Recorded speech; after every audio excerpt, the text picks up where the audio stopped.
Welcome to ABC campus. आज हमारी 36 impairment of assets का एक प्रैक्टिस क्वेश्चन कर रहे हैं जिसका टाइटल है स्काईलाइन लिमिटेड। तो क्वेश्चन है कि स्काईलाइन लिमिटेड ऑपरेट्स अ 4-स्टार hotel facility in Murree. The hotel was constructed at a cost of ₹300 million 5 years back and it is depreciated on a straight line basis. Total useful life of 15 years and residual value of 20%. There are indications that the property is not performing as expected due to opening of a competing hotel nearby, a significant drop in number of tourists to the area because of terrorism. तो that reflects के जो है impairment के indications हैं और impairment को हमें consider करना चाहिए। अच्छा, उसके बाद हमें इम्पेयरमेंट के लिए ऑब्वियसली रिकवरेबल अमाउंट की ज़रूरत होती है, तो उसका डाटा भी क्वेश्चन में गिवन है कि there is a 40% probability that the hotel will generate net cash flows of ₹40 million and 60% probability that the cash flows would only be ₹20 million per annum. तो इससे हम probability weighted cash flows calculate कर सकते हैं, straightforward है। The property's net operating income is 30 million which is at the rate of 15%।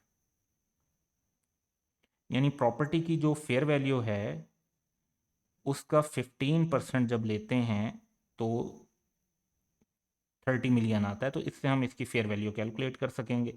5% of proceed from sale would be expended in closing the deal, यानी cost of disposal जो है वो 5% होंगी।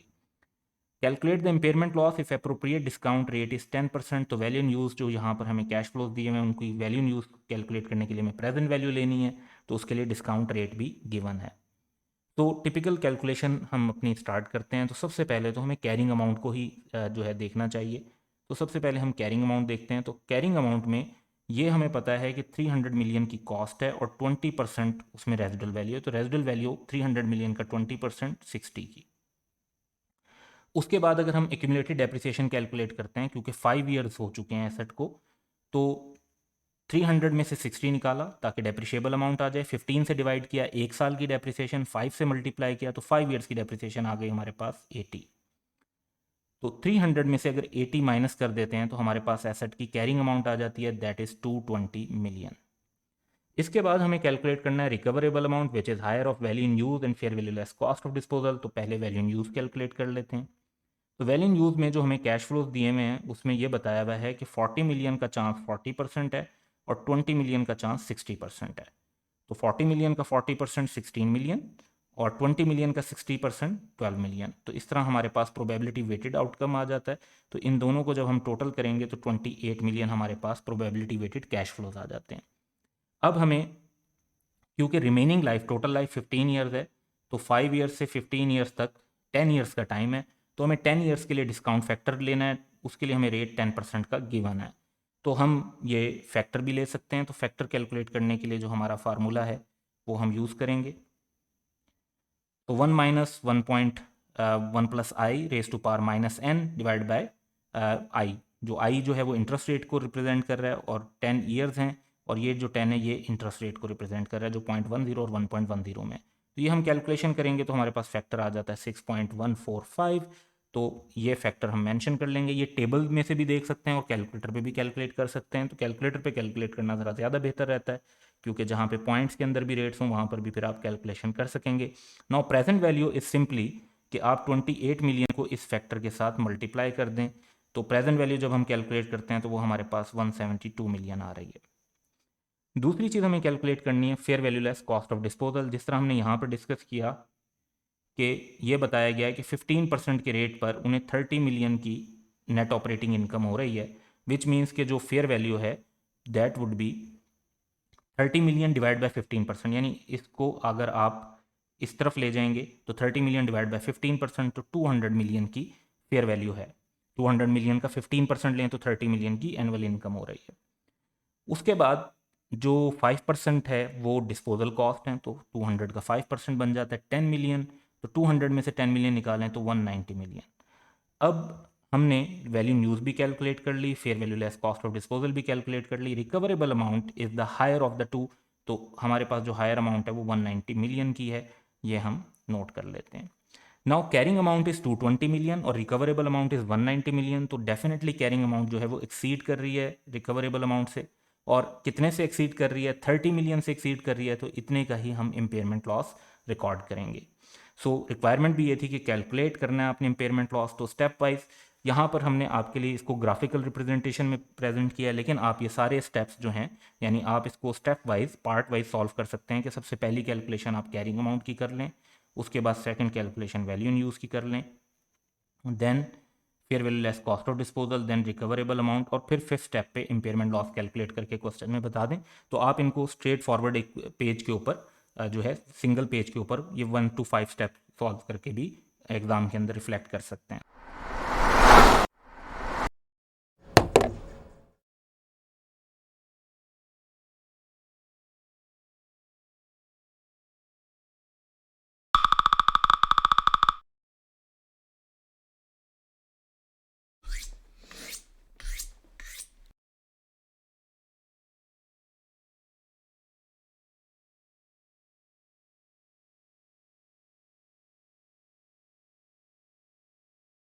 Welcome to ABC campus. आज हम IS 36 impairment of assets का एक practice question कर रहे हैं जिसका टाइटल है Naveed Limited. Naveed Limited has an item of plant which has a carrying value of rupees 1.8 million as at the end of year December 2020. It has undergone an impairment review and the following estimates were produced, जिसमें हमें fair value given है और cost to sell 2% of selling price given है। तो इसकी base पर हम fair value less cost to sell या fair value less cost of disposal जिसे हम कहते हैं वो कैलकुलेट कर सकते हैं। तो दैट इज़ 1.4 मिलियन और माइनस कर देंगे 2% ऑफ 1.4 मिलियन, तो हमारे पास नेट फिगर आ जाएगी 1372,000। Further revenue and associated cost per annum और रिमेनिंग यूजफुल लाइफ बताई हुई है। Assume all cash flows occur at the end of the year, तो प्रेजेंट वैल्यू इनकी लेनी होगी। तो 2021, 22, 23 यानी 3 साल की जो उसकी लाइफ है उसके रेवेन्यू और कॉस्ट दिए हुए हैं। तो इनकी बेस पर हम ऑब्वियसली जो है वैल्यू इन यूज़ कैलकुलेट कर सकते हैं। साथ ही प्लांट की रेजिडुअल वैल्यू भी बताई हुई है, तो वो हम एक्सपेक्ट करेंगे कि वो हमें 2023 के एंड पर मिलेगी क्योंकि यूजफुल लाइफ के एंड पर वो पैसे मिलेंगे। और डिस्काउंट रेट जो है वो 10% का यहाँ पर गिवन है। सो इसकी बेस पर हम जो है कैलकुलेट कर सकते हैं, और साथ ही नीचे भी 10% ही बताया हुआ है दोबारा। और रिक्वायरमेंट ये है कि इम्पेयरमेंट लॉस कैलकुलेट करना है। तो कैरिंग अमाउंट भी हमारे पास है, रिकवरेबल अमाउंट के लिए fair value less cost to sell भी है, और अब वैल्यू इन यूज़ कैलकुलेट कर लेंगे तो फिर स्ट्रेट फॉरवर्ड क्वेश्चन है। तो वैल्यू इन यूज़ कैलकुलेट करने के लिए हम एक फॉर्मेट बना लेते हैं जिसमें ये जो 3 साल हैं हमारे 2021, 22 एंड 23, इनको हम लिस्ट कर लेंगे। फिर सबसे पहले है रेवेन्यू। तो 2021 में जो हमारे पास रेवेन्यू है दैट इज़ 960,000, उसके बाद 880,000, उसके बाद 700,000। तो ये रेवेन्यू को लिस्ट कर लेंगे हम। अब कॉस्ट भी गिवन है, तो 240 की कॉस्ट लगनी है हमारी 2021 में, उसके बाद 220,000 की, और फिर 290,000 की। जब हम कॉस्ट भी सारी लिख चुके होंगे तो फिर हमें देखना है कि हमें रेजिडुअल वैल्यू का इनफ्लो कब होगा। तो रेजिडुअल वैल्यू का 50,000 का इनफ्लो है, और ये 2023 यानी थर्ड ईयर में जो लास्ट ईयर है उसमें जाकर होगा। तो इस तरह से हम अपने तमाम कैश इनफ्लोज और आउटफ्लोज को मेंशन कर चुके हैं। तो हम नेट कैश इनफ्लो जो हमारा आ रहा है वो कैलकुलेट कर लेते हैं। तो 2021 में हमारे पास फिगर है 720,000, 2022 में 660,000, और फिर 460,000। अब हमें डिस्काउंट फैक्टर कैलकुलेट करना है, तो हमें 10% का रेट दिया हुआ है। डिस्काउंट फैक्टर हम फार्मूला से कैलकुलेट कर सकते हैं। 2021 क्योंकि 1 साल बाद है तो 1.10 पावर -1, तो ये हमारे पास आ जाएगा 0.9091। और 2 ईयर्स के बाद रेट तो वही रहेगा, ईयर्स 2 हो जाएंगे तो 0.8264, और थर्ड ईयर में 1.10 पावर 3, तो 0.7513। अब सिंपली हमने कैश फ्लोज को डिस्काउंट फैक्टर से मल्टीप्लाई करना है, तो हमारे पास प्रेजेंट वैल्यू आ जाएगी। तो 2021 में दैट इज 654,545, 2022 में 545455, और 2023 में 345,605। इन तीनों फिगर्स को अगर हम टोटल कर लें, क्योंकि ये ईयर वाइज प्रेजेंट वैल्यू है तो हमें तो टोटल प्रेजेंट वैल्यू चाहिए एसेट की, तो वो टोटल हमारा वैल्यू इन यूज़ होगा। तो अब हम जो है बड़े सिंपल वे में इम्पेयरमेंट लॉस कैलकुलेट कर सकते हैं। और इम्पेयरमेंट लॉस कैलकुलेट करने के लिए सबसे पहले हमें अब चाहिए कैरिंग अमाउंट, तो वो क्वेश्चन में ऑलरेडी गिवन है 1.8 मिलियन। फिर हमें चाहिए रिकवरेबल अमाउंट। रिकवरेबल अमाउंट जो है वो इन दो फिगर में से fair value less cost of disposal और वैल्यू इन यूज़ में से हायर फिगर होती है। तो जो हायर फिगर है that is value in use, तो इसको हम यूज़ कर लेंगे। और कैरिंग अमाउंट क्योंकि एक्सीड है कर रही है, रिकवरेबल अमाउंट से ज़्यादा है, तो देयर इज़ इम्पेयरमेंट लॉस। और इन दोनों का अब हम डिफरेंस कैलकुलेट करते हैं, तो हमें एसेट को 1.8 मिलियन से 1.54 मिलियन पर लाना पड़ेगा। तो हमारे पास इम्पेयरमेंट लॉस कैलकुलेट हो जाएगा 254395। और ये इम्पेयरमेंट लॉस कैलकुलेट करना ही क्वेश्चन की रिक्वायरमेंट थी, जो कि पूरी हो गई।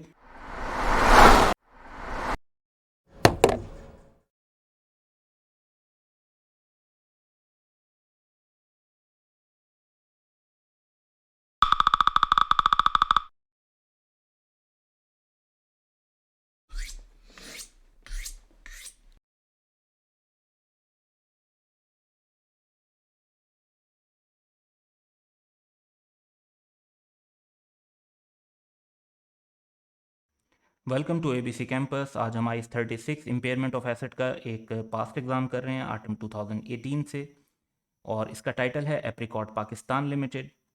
तो property plant and equipment as disclosed in the draft financial statement of Apricot Pakistan Limited for the year ended 30 June 2018 include a plant having a carrying value of ₹610 million. So carrying value हमें calculate करके बताई हुई है, उसे हमें calculate करने की ज़रूरत नहीं है। The performance of the plant has been deteriorating since last year which is affecting APL sales. तो ये एक इंडिकेशन हमें नज़र आ रही है इम्पेयरमेंट की।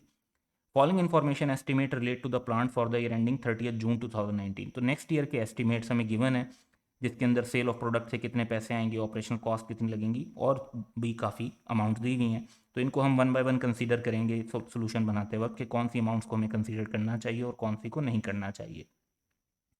Cash flows from the plant are expected to decrease by 15% each year from 2020 and onward. तो जो भी टाइम पीरियड है, the plant residual value after it's remaining useful life of 3 years. तो यूजफुल लाइफ जो है वो 2019 एक साल, 2020 दूसरा साल और 2021 तीसरा साल, इज एस्टिमेटेड एट ₹100 मिलियन। तो रेजिडुअल वैल्यू भी गिवन है, जो कि फिर हमें 2021 के एंड पर मिल रही होगी।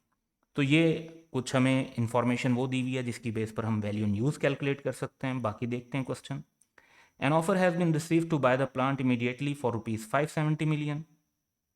तो ये फेयर वैल्यू है, but APL has to incur the following cost: cost of delivery to the customer, legal cost, cost to reorganise the production process after disposal of plant. तो ये कॉस्ट ऑफ डिस्पोजल से relevant नहीं है, तो इसको हम इस इंफॉर्मेशन को fair value less cost of disposal calculate करने के अंदर यूज़ करेंगे। एप्लीकेबल डिस्काउंट रेट 9% है, ये वैल्यू इन यूज़ कैलकुलेट करने में यूज़ होगा।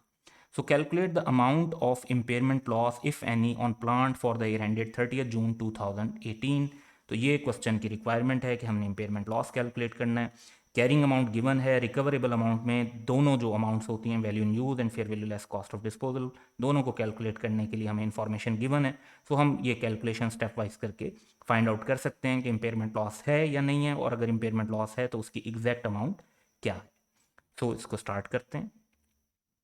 सो पहले ये जो हमारे पास डाटा गिवन है, इसमें से हमें एक चीज़ ये आइडेंटिफाई करनी है कि 30 जून 2018 को कैरिंग वैल्यू ₹610 मिलियन है, और ये हमारे पास अवेलेबल है। फिर 30 जून 2019 के जो एस्टिमेट्स गिवन है, उनकी बेस पर हम कुछ वैल्यू इन यूज़ कैलकुलेट करेंगे। तो जैसे हमने डिस्कस किया था कि टोटल लाइफ क्योंकि 3 इयर्स है, तो 2019, 20 एंड 21 इन 3 सालों को हम कंसीडर कर रहे हैं, और 2019 से रिलेटेड पहले जो डाटा दिया हुआ है उसको हम फोकस करेंगे। तो सबसे पहले inflows from sale of product under existing condition of the plant. तो ये 250 के कैश फ्लोज हैं, तो ये तो रेलिवेंट हैं, इन्हें हमें शामिल करना चाहिए। तो 2019 में ये 250 का इनफ्लो, क्योंकि जो प्रोडक्ट बना के सेल करेंगे उससे ये पैसे आएंगे। Operational cost other than depreciation, तो ऑपरेशनल कॉस्ट जो आउटफ्लोज होते हैं रेवेन्यू जनरेट करने के लिए, वो भी हमारे रेलिवेंट कैश फ्लोज होते हैं, तो इनको भी हम शामिल कर लेंगे। इसके बाद है डेप्रिसिएशन। तो डेप्रिसिएशन को हम इंक्लूड नहीं करेंगे। अब हम ये भी साथ के साथ डिस्कस करते जाते हैं कि हम किसी जिस आइटम को इंक्लूड नहीं कर रहे तो उसे क्यों इंक्लूड नहीं कर रहे। सो डेप्रिसिएशन को हम इसलिए इंक्लूड नहीं कर रहे क्योंकि हमें वैल्यू इन यूज़ के लिए कैश फ्लोज यूज़ करने होते हैं, और डेप्रिसिएशन एक नॉन कैश आइटम है, तो डेप्रिसिएशन को इस वजह से इंक्लूड नहीं कर रहे। उसके बाद expenses to be paid in respect of 30 June 2018 accrual. तो ये लास्ट ईयर से के एक्सपेंसेस से रिलेटेड अमाउंट है, इसको भी हम शामिल नहीं करेंगे क्योंकि ये हमारा फ्यूचर रिलेटेड जो है कैश फ्लो नहीं होगा। तो एक्रूड एक्सपेंसेस जो हैं वो नॉट फ्यूचर रिलेटेड हैं, इसलिए इनको इग्नोर कर दिया। Cost of increasing the plant capacity, तो इसको भी हम शामिल नहीं करेंगे क्योंकि प्लांट की एग्जिस्टिंग कंडीशन को हमने कंसीडर करना होता है। फ्यूचर एक्सपेंडिचर्स जो उस पर उन्हें कैपेसिटी बढ़ाई जानी है उसको हम कंसीडर नहीं करते, ये नॉन एग्जिस्टिंग कंडीशन है। Additional inflows net expected from the upgrade, तो ये भी हम नहीं करेंगे। वंस अगेन ये भी ऐसी एक सिचुएशन है जो कि अभी हुई नहीं है, प्लांट को हमने एग्जिस्टिंग कंडीशन में देखना है कि वो हमें क्या देगा, फ्यूचर में क्या देगा वो नहीं देखना। Interest on finance lease, interest on finance lease को भी हम शामिल नहीं करेंगे क्योंकि फाइनेंसिंग एक्टिविटीज़ और टैक्स जो पेमेंट्स हैं वो तो स्टैंडर्ड में स्पेसिफिकली प्रोहिबिटेड हैं, तो इंटरेस्ट ऑन लीज भी हम शामिल नहीं करेंगे, ये फाइनेंसिंग है। अब इंटरेस्ट को शामिल ना करने की बेसिक रीज़न ये है कि आप जब प्रेजेंट वैल्यू ले लेते हैं तो इंटरेस्ट का इम्पैक्ट ऑलरेडी आ चुका होता है, तो उसको लेने की ज़रूरत नहीं है। यस, मेंटेनेंस कॉस्ट, इनको हमें शामिल करना चाहिए 15 की, तो ये मेंटेनेंस कॉस्ट का हमारा आउटफ्लो होगा। उसके बाद है G tax payment on profit. Tax की जो मामला है वो एसेट से रिलेटेड नहीं होता, टैक्स इनकम पे लगती है। तो टैक्स जो है वो क्योंकि टैक्सेशन स्पेसिफिकली इसी वजह से प्रोहिबिटेड है स्टैंडर्ड में कि उसको कवर नहीं करना, टैक्स के जो भी इम्पैक्ट होते हैं वो आईएस 12 के मुताबिक कवर किए जाते हैं। और एसेट के इनफ्लोज में या आउटफ्लोज में जो है टैक्स की लॉजिक नहीं बनती क्योंकि टैक्स का ताल्लुक इनकम और एक्सपेंस से, एसेट से नहीं है। तो ये जब हमने कैश फ्लोज ले लिए तो अब हम ये देखते हैं कि net cash flows from use कितने आएंगे हमारे पास। तो net cash flows from use जो हैं वो हैं 210।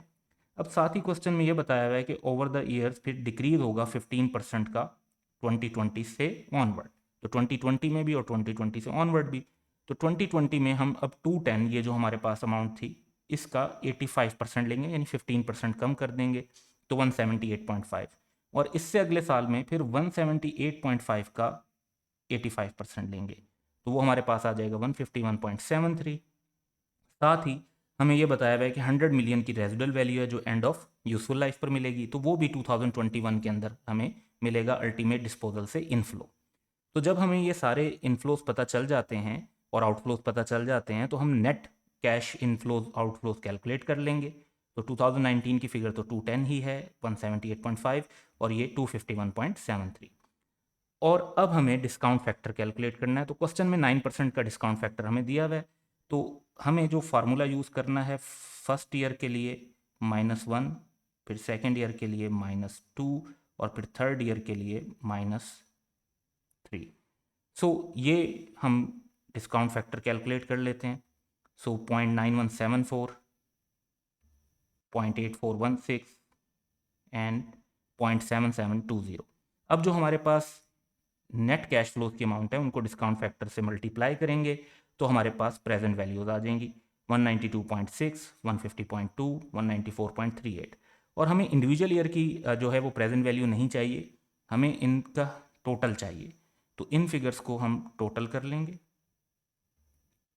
तो दैट इज़ 537। तो हमारे पास वैल्यू इन यूज इस तरह से कैलकुलेट हो जाती है।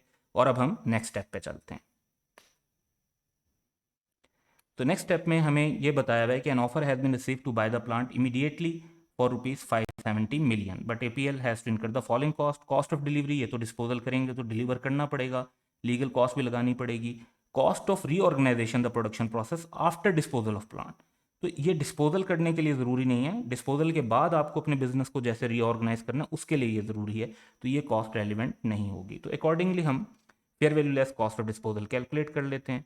जो फेयर वैल्यू है वो 570, कॉस्ट ऑफ डिलीवरी को भी हम लेस करेंगे, लीगल कॉस्ट को भी लेस करेंगे, लेकिन हम कॉस्ट टू रीऑर्गेनाइज को लेस नहीं करेंगे, इसलिए यहाँ पर स्पेसिफिकली मेंशन कर दिया 0 ताकि ये क्लियर हो जाए कि हम इस अमाउंट को कंसीडर नहीं कर रहे। तो हमारे पास नेट फिगर जो है वो 515 की कैलकुलेट हो जाती है। अब हम इम्पेयरमेंट लॉस जो है वो कैलकुलेट कर सकते हैं। क्वेश्चन में हमें जो कैरिंग वैल्यू है वो तो गिवन है 610 की। उसके बाद रिकवरेबल अमाउंट हमें चाहिए, तो वैल्यू इन यूज़ हमने पहले कैलकुलेट कर ली वर्किंग वन के तौर पर, दैट वाज 537। और यहाँ पर हमने fair value less cost of disposal भी कैलकुलेट कर ली, दैट इज़ 515। तो इसमें से जो हायर फिगर है वो रिकवरेबल अमाउंट होगी, तो 537 is recoverable amount. Now carrying amount जो है वो एक्सीड कर रही है रिकवरेबल अमाउंट से, तो जो इसका डिफरेंस होगा उसको हम इम्पेयरमेंट लॉस कंसीडर कर लेंगे, that is the amount of 73 million. तो क्वेश्चन की जो रिक्वायरमेंट थी वो यही थी कि आप कैलकुलेट करें अमाउंट ऑफ इम्पेयरमेंट लॉस, और वो यहाँ पर हमने कैलकुलेट कर लिया। Welcome to ABC campus. आज हम IS 36 इम्पेयरमेंट ऑफ एसेट्स के स्टैंडर्ड से रिलेटेड एक पास्ट एग्जाम का क्वेश्चन कर रहे हैं। आटम 2021 के अटैम्प्ट से ही रिलेटेड क्वेश्चन है, जिसका टाइटल है बारबरे सीमेंट लिमिटेड। मार्क्स इसके 7 है। तो draft financial statement of Barbary Cement Limited for the year ended 31 December 2020 include a plant having a carrying value of rupees 400 million.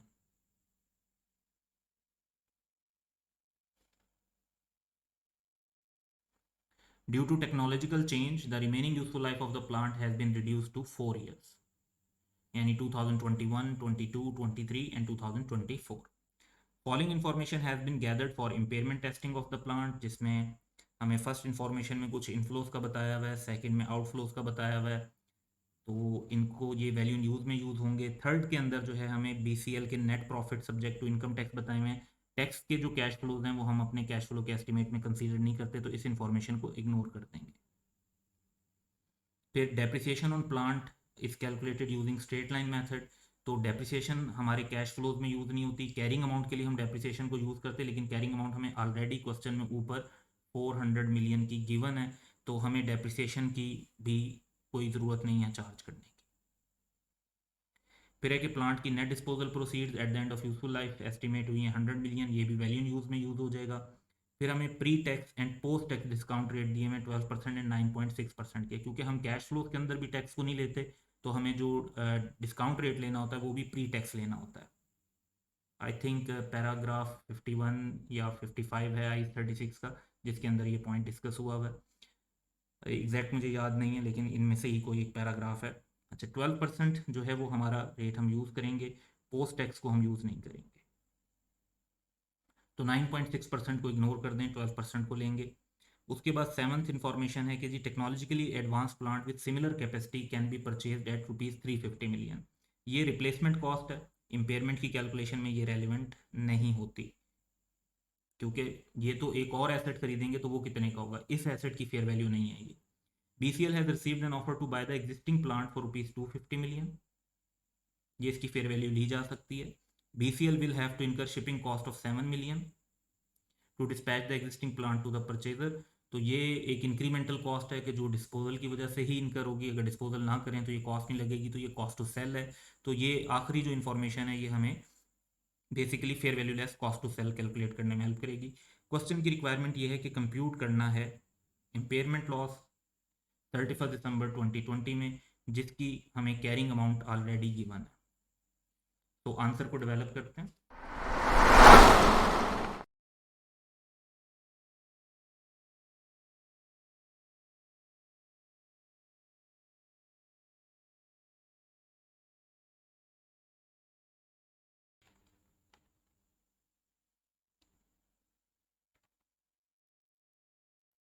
So first thing हमें value use चाहिए, उस पर काफ़ी ज़्यादा डाटा क्वेश्चन में दिया हुआ है, तो उसकी एक वर्किंग बना लेंगे। तो उस वर्किंग की तरफ बाद में चलते हैं, अभी देखते हैं कि जो चीज़ें स्ट्रेट फॉरवर्ड अवेलेबल हैं वो ले लें। फिर हमें fair value less cost to sell चाहिए होगी। इसका डाटा क्वेश्चन में गिवन है।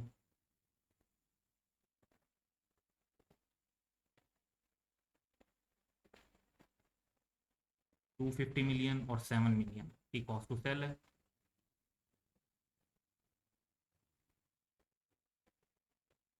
तो 243 मिलियन हमारे पास आ जाता है कि fair value less cost to sell है। इन दोनों की जो हायर अमाउंट होती है वो रिकवरेबल अमाउंट होती है, लेकिन अभी क्योंकि हमने वैल्यू यूज डिटरमिन नहीं की, तो अभी इस फिगर को हम फाइंड आउट नहीं फिलहाल कर सकते, बाद में कर लेंगे। रिकवरेबल अमाउंट को हमने कंपेयर करना होगा कैरिंग अमाउंट के साथ, जो कि क्वेश्चन के अंदर हमें गिवन है,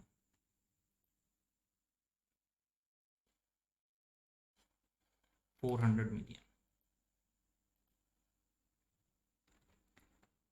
तो कैरिंग अमाउंट को रिकवरेबल अमाउंट जब कैलकुलेट हो जाएगी तो उसके साथ कंपेयर करेंगे, तो हमारे पास इम्पेयरमेंट लॉस आ जाएगा, जो कि हमारा बेसिकली इस क्वेश्चन में आंसर होगा कि हमने कंप्यूट करना है। तो हमारी सारा जो मैटर है वो वैल्यू यूज़ की कैलकुलेशन पे डिपेंड कर रहा है, तो उसकी एक वर्किंग हम डेवलप कर लेते हैं। 4 ईयर्स की लाइफ है।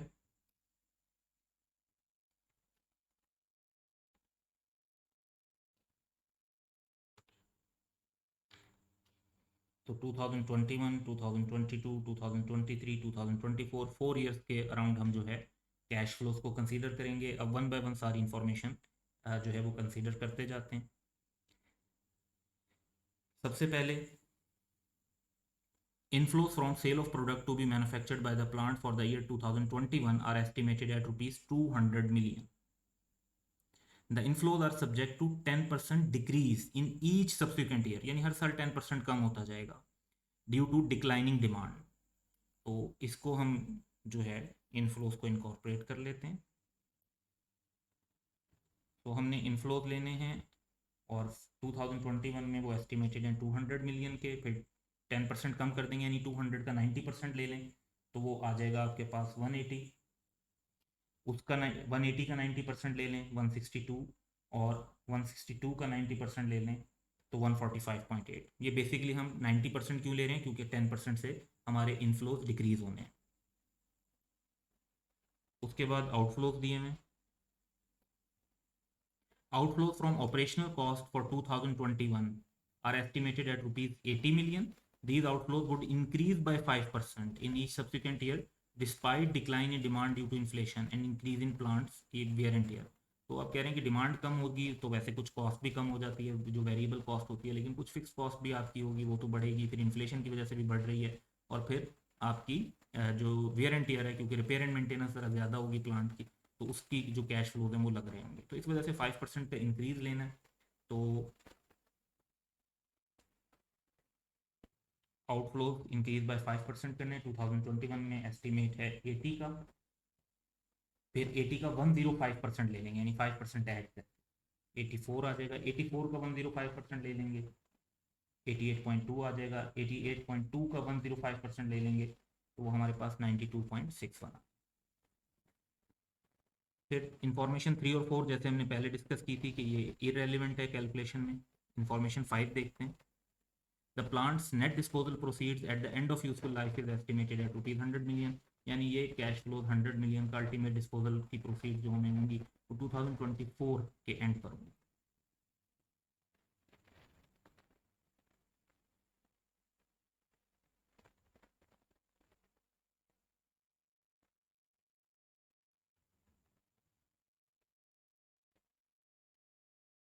तो इसके बाद अब सिर्फ एक इन्फॉर्मेशन है जिसमें हमें डिस्काउंट रेट दिया हुआ है, तो हम अपने जो कह लें कि नेट कैश इनफ्लोज हैं वो कैलकुलेट कर सकते हैं। 120, 96, 73.8 एंड 153.19। अब जो डिस्काउंट रेट हमने लेना है, लास्ट इन्फॉर्मेशन जो हमारी रह गई थी उसका ना वो हमने पहले डिस्कस किया था कि हमने क्यों 12% लेना है। तो 12% की बेस पर हमें डिस्काउंट फैक्टर लेना होगा जो कि 1 ईयर की बेस पे यानी 1.12 raise to power -1, it would be 0.8929। अब पावर बस आप चेंज करते जाएं अपनी कैलकुलेटर पे, तो 2022 में हमारे पास आ जाएगा 0.7972, then 0.7118 and then 0.6355।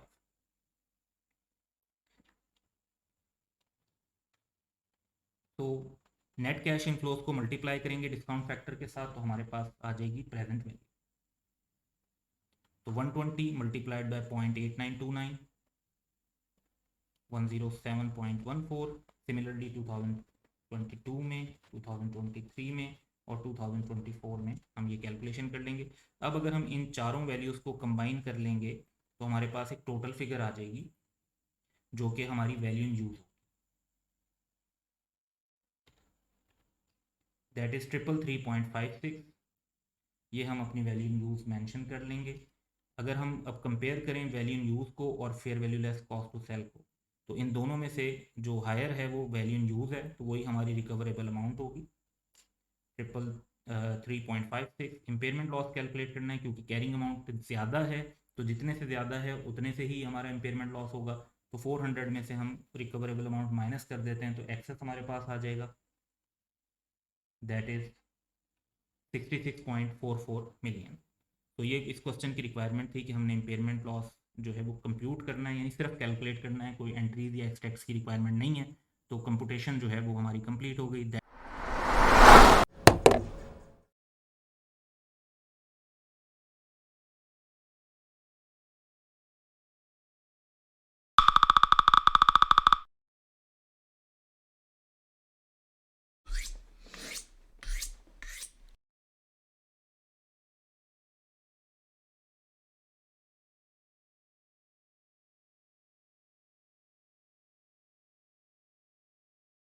Welcome to ABC campus. आज हम आईस 36 इम्पेयरमेंट ऑफ एसेट के कुछ objective based question and answer discuss कर रहे हैं फ्रॉम 1 to 10। तो फर्स्ट क्वेश्चन हमारे पास है कि if the fair value less cost to sell यानी fair value less cost of disposal can not be determined, the asset is not impaired. ये ज़रूरी नहीं है, अगर डिटरमिन नहीं कर सकते तो स्टिल वैल्यू इन यूज़ को बेस किया जा सकता है।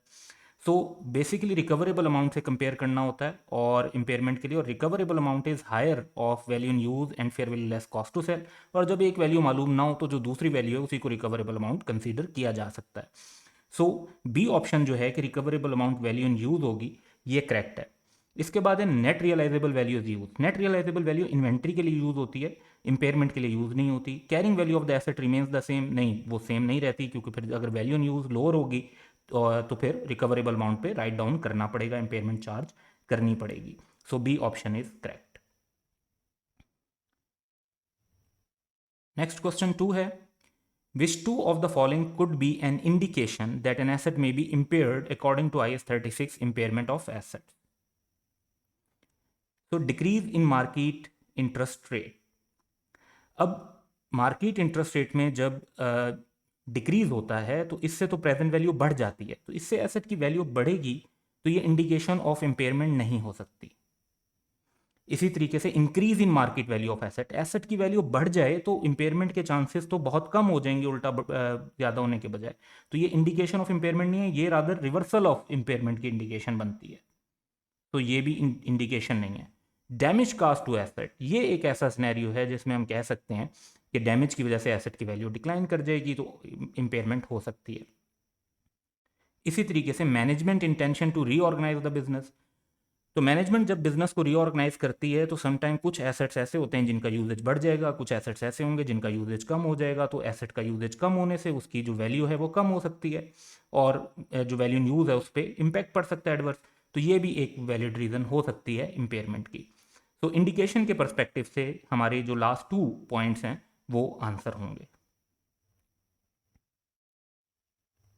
इसके बाद थर्ड पे चलते हैं। IS 36 impairment of asset contains a number of examples of internal and external events which may indicate the impairment of an asset. In accordance with IS 36, which of the following would definitely not be an indicator of the potential impairment of an asset or group of asset? An unexpected fall in the market value of one or more asset, तो ये तो definitely एक indicator है। Adverse changes in the economic performance of one और more assets, तो अगर economic performance low है तो वैल्यू यूज होने के कम होने के काफ़ी चांसेस हैं। A significant change in technological environment in which an asset is implied making it software effectively obsolete, इससे तो डेफिनेटली नजर आ रहा है कि एक एसेट की इंपेयरमेंट हो जाएगी, तो ये भी एक रेलिवेंट इंडिकेटर है। The carrying amount of an entity's net assets being below the entity's market capitalisation, so ये अबव हो तो इंडिकेटर होता है, बिलो हो तो इंडिकेटर नहीं होता, क्योंकि बिलो होने से ये शो हो रहा है कि एसेट्स अंडर वैल्यू हो रहे हैं, और प्रूडेंस का कॉन्सेप्ट ये कहता है कि इंपेयरमेंट तब चार्ज की जाती है जब एसेट ओवर वैल्यूड होने का रिस्क हो, तो ये बिलो की वजह से ये एक इंडिकेटर नहीं है। अगर यहाँ पर अबव होता तो फिर, या एक्सीड होता तो फिर हम इसको इंडिकेटर कहते, तो हमने बताना है not an indicator, so D option would be correct. Next है, a fire at the factory on 1st October 2016 damaged the machine, leaving it with a lower operating capacity, तो clearly indication है impairment की। The accountant considers that entity will need to reorganize and recognize an impairment loss in relation to this damage. The accountant has ascertained the following information at 1st October 2016. So carrying amount जो है वो given है, equivalent new machine would cost 90,000, तो ये replacement cost है, ये हमारे लिए रेलिवेंट नहीं होती। The machine could be sold in its current condition for a gross amount of 45,000, ये फेयर वैल्यू है कि जो मशीन जिस कंडीशन में उसमें कितनी की सेल हो सकती है। Dismantling cost would amount to ₹2,000, so this is cost of disposal. In its current condition, machine could operate for 3 more years, which gives it a value in use figure of 38685. What is the total impairment loss associated with the above machine eight 1 अक्टूबर 2016, जिस दिन accident या damage हुआ है? तो अगर हम calculation करते हैं तो सबसे पहले हमें वैल्यू इन यूज़ गिवन है, that is this figure. Then हमारे पास फेयर वैल्यू की फिगर भी है और कॉस्ट ऑफ डिस्पोजल की फिगर भी है, इनको नेट कर लेंगे तो fair value less cost of disposal आ जाएगा 43,000। Then we have recoverable amount, जो इन दोनों में से हायर अमाउंट होती है उसको हम रिकवरेबल अमाउंट कहते हैं. Then we have been given carrying amount.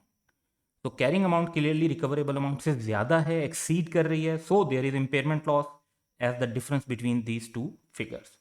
तो impairment loss of 17750 and B option would be correct. Fifth question is, which of the following is not an indicator of impairment? Advances in the technological environment in which an asset is employed have an adverse impact on its future use. तो adverse impact है उसके future use में, तो ये definitely एक indicator है. Increase in interest rate which increase the discount rate an entity uses. Yes, जब discount rate बढ़ेगा तो present value कम हो जाएगी. present value कम होने का मतलब है कि value in use कम हो जाएगी, तो ये भी एक indicator है. The carrying amount of an entity's net asset is higher than the entity's number of shares in issue multiplied by its share price. This is called market capitalization. यानी एक company के शेयर प्राइस को उसके तमाम share से multiply कर दिया जाए तो उसकी पूरी मार्केट वैल्यू आ जाएगी, और एसेट उससे भी ज़्यादा पर शो हो रहे हैं, उससे भी हायर पे शो हो रहे हैं, तो ये भी एक इंडिकेशन है इम्पेयरमेंट की कि एसेट ओवर वैल्यू हो रहे हैं. फिर है estimated net realisable value of inventory has been reduced due to fire damage although this value is greater than its carrying amount. तो एनआरवी कम हुई है, वो अभी भी कैरिंग अमाउंट से ज़्यादा है. एक तो ये IS2 के स्कोप में आता है क्योंकि ये इन्वेंट्री से रिलेटेड है. दूसरी बात है कि इवन IS2 के मुताबिक भी ये राइट डाउन नहीं बनता क्योंकि एनआरवी अभी भी उसकी कैरिंग अमाउंट से ज़्यादा है. तो D option would be correct answer. हमने not an indicator of impairment बताना था. फिक्स है कि cost of disposal are incremental cost, तो ये तो हमें सब जगह पे बताया हुआ है कि इंक्रीमेंटल कॉस्ट है, directly attributable to the disposal of an asset, ये बात भी कॉमन है तो ये भी ठीक है. Excluding finance cost and income tax expense, ये करेक्ट है. प्लस फाइनेंस कॉस्ट ये गलत हो जाएगा. प्लस फाइनेंस कॉस्ट ये भी गलत हो जाएगा. प्लस टैक्स एक्सपेंस ये भी गलत हो जाएगा. फाइनेंस कॉस्ट और इनकम टैक्स एक्सपेंस दोनों को ही हमने एक्सक्लूड रखना होता है, कॉस्ट ऑफ डिस्पोजल में वो शामिल नहीं होती. तो A option would be correct.